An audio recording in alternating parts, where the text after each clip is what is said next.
100 शब्द प्रति minute Hindi short hand dictation Ramdhari खंड 1। तो ये डिक्टेशन को साथ साथ मैं भी लिखूंगी, तो अगर चाहें तो कोई आउटलाइन पसंद आए तो वो आप बना सकते हैं। तो फिर चलिए शुरू करते हैं। Ready, start. उपाध्यक्ष महोदय, तब उन लोगों को कुछ ऐसा हुआ कि हम लोग भी उसी तरह से चल सकते हैं जिस तरह से पहले चल रहे थे, लेकिन अभी हाल में जो चुनाव हुआ उससे देश के धनिकों के मन में बड़ा संदेह पैदा हुआ कि इस चुनाव के बाद उनकी स्थिति वैसी नहीं रहेगी जो अब तक चली आती रही है। गरीबों और अमीरों के बीच में अब तक जो बहुत बड़ा अंतर चला आ रहा था उसको अब तेजी से दूर करने का प्रयत्न किया जाएगा। श्रीमान, मैं आपका बहुत ही आभारी हूँ कि जो आपने संसद में चालू वर्ष के बजट पर अपने विचार प्रकट करने का अवसर दिया है। मैं इस बजट का समर्थन करता हूँ। पैरा, श्रीमान, मैं सबसे पहले अपने और फलस्वरूप यहाँ पर कठिनाइयों में एक ऐसी सरकार का गठन हुआ जो कि देश में अथवा संसार में वास्तव में समाजवाद लाना चाहती है।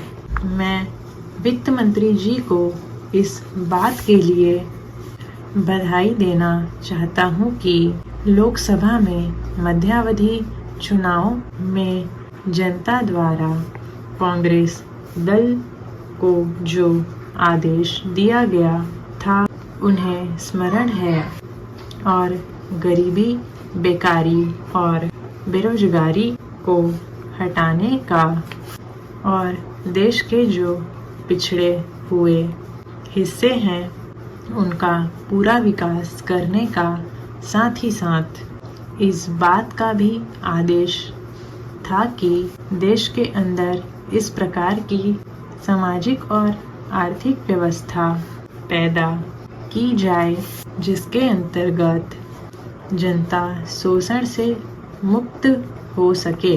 श्रीमान, यह ठीक है कि देश में कृषि के क्षेत्र में उत्पादन में वृद्धि हुई है और अधिक उन्नत बीजों का प्रयोग किया जाए कि कृषकों को कृषि के यात्रा मिलने में बहुत कठिनाई हो रही है। जैसे छोटे छोटे ट्रैक्टरों का देश में बड़ा अभाव है, उनके बनाने के लिए शीघ्र ही नए कारखाने खोले जाएं, जिससे कृषकों को जल्द से जल्द ट्रक मिल सके।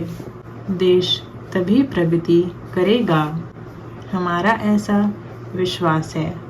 पैरा, अध्यक्ष महोदय, 10वीं पंचवर्षीय योजना पर विचार करते समय सदन के दोनों पक्षों के सदस्यों ने जो महत्वपूर्ण प्रश्न उठाए हैं उन पर विचार किया जाना बहुत आवश्यक है। अध्यक्ष महोदय, 9वीं पंचवर्षीय योजना का अब अंतिम वर्ष चल रहा है और इस योजना के अंतर्गत जो चीज़ें कही गई हैं ऐसा लगता है कि उसके अंदर परिवर्तन करना कठिन है और उसे बदला भी नहीं जा सकता। अध्यक्ष महोदय, कुछ चीज़ें की जा सकती हैं, उसके अंदर आज भी कुल कितना खर्चा है यह तय नहीं किया गया है। केवल कटौती ही नहीं की गई।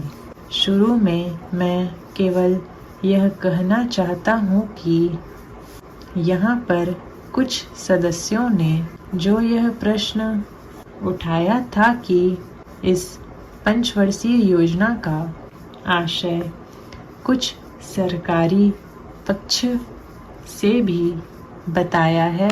इसके अंदर कमियां हैं और बहुत सी कमियां हैं जिनके ऊपर मैं यहाँ कुछ दोषारोपण नहीं करना चाहता हूँ।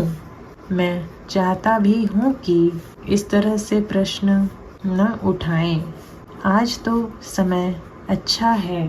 यह योजना सरकार ने बनाई है।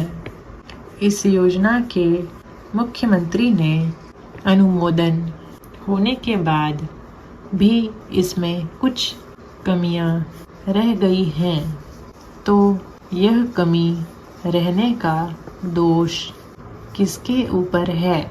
मैं समझता हूँ कि सदन के सभी सदस्य इसको जानते हैं। स्टॉप।